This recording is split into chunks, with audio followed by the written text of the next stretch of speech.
suspend the Afghan transit trade for long and allowed its resumption shortly thereafter, a gesture of goodwill and regional responsibility. Pakistan has kept its doors open to dialogue, but normal relations cannot be restored in the absence of justice, dignity, and respect for international law. Economic corridors cannot operate in a vacuum. They require a foundation of trust. And trust, I must say, cannot be built with fencing, fire, or force. It must come through honest engagement, equitable treatment, and responsible statecraft. While others hesitate, Pakistan has already demonstrated what responsible regional leadership looks like. Through the China-Pakistan Economic Corridor, we have shown how strategic vision, political commitment, and institutional coordination can deliver real results. CPEC has given Pakistan a modern road network, revitalized energy infrastructure, and deepened regional linkages.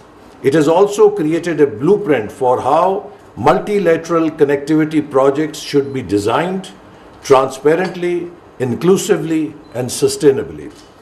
And now, with Carrick corridors directed westwards, Pakistan is uniquely positioned to serve as a bridge between South Asia, Central Asia, Middle East, and Western China.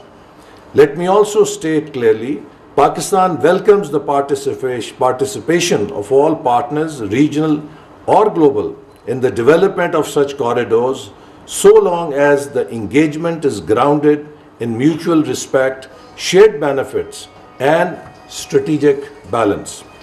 The success of CPAC shows that when partners share goals, respect sovereignty, and work collaboratively, even the most ambitious connectivity plans can be realized.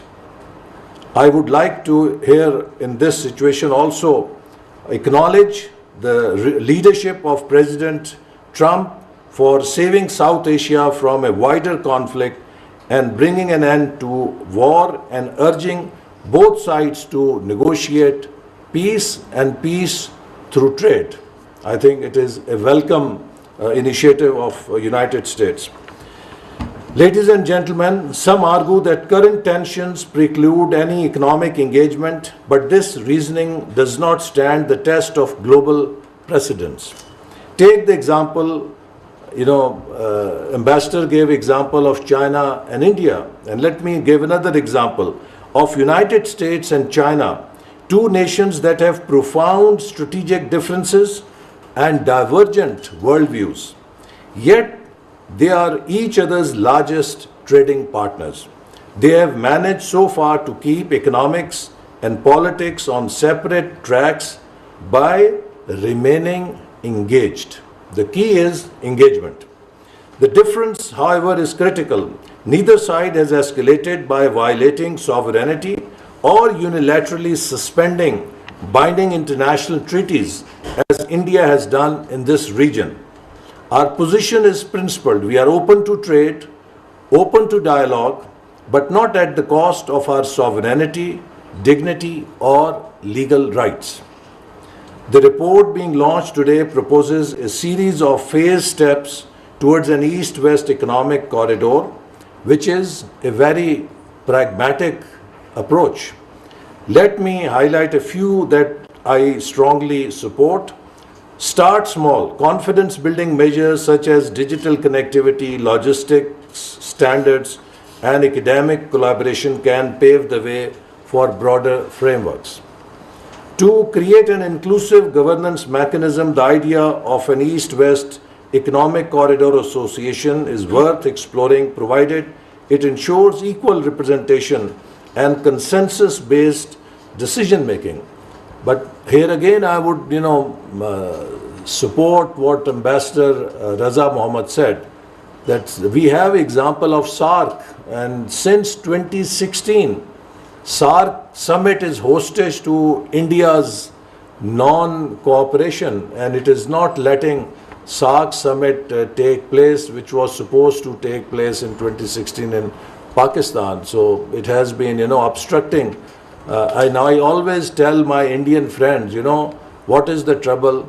The trouble is that if you only had 1/4 the size of your geography, size of your heart, this region would be very different.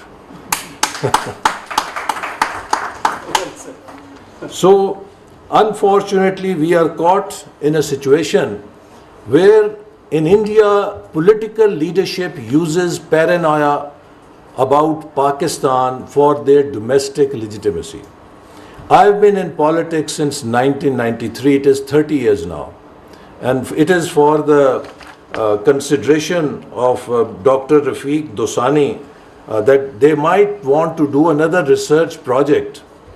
That, you know, if you look at the psychology of those countries in the world which have thousands of years of roots in history, no country has felt so insecure about itself like India feels insecure about itself. Pakistan, which has a history of only 77 years. Pakistan did not have any root in history, whether geographic or ethnic or any other root as a nation state. So we are just a 77-year-old state. But I do not recall a single election in Pakistan in my past 30 years where any Pakistani politician has used India card to arouse sentiments of the voters to get some political legitimacy. India has been absent from all our elections since last 30 years. All our elections are contested on local issues. But if you look on Indian side, you observe that on each and every election, and before each and every election, whether national or state elections, they use Pakistan as a bogey or some kind of a hate card to get their domestic legitimacy. And that is why शायर ने कहा कि सरहदों पे बहुत तनाव है क्या, कुछ पता तो करो चुनाव है क्या. So every time there is चुनाव in India, सरहदों पे तनाव क्यों हो जाता है? Because the leaders in India still feel somehow that they need Pakistan bashing in order to get their domestic support or domestic legitimacy. Now, India is not part of our political discourse at all. We are a smaller country, much smaller country, and much newer country. And India has a history of centuries in history, is 7 times big, 1.5 billion population, and yet it feels so insecure that every time they are either nearing state elections or they are close to general election, they need to whip up this anti-Pakistan sentiment in order to keep their domestic base together or unified. So, I mean, I think what is this psychology? Maybe Rand Corporation needs to, undertake some research project and also educate itself, the world and us also. So we would like to know that what's happening. Why is India carrying that insecurity in its national psychology, that it's so obsessed and paranoid about Pakistan? But I think time has come that, we must rise above these things, because it is not just India and Pakistan. It is future of the whole South Asia that is at stake. And unless we can resolve these issues and allow regional integration, prosperity will not come to this region. वफाकी वज़ीर मंसूबाबंदी और तरक्की अहसन इकबाल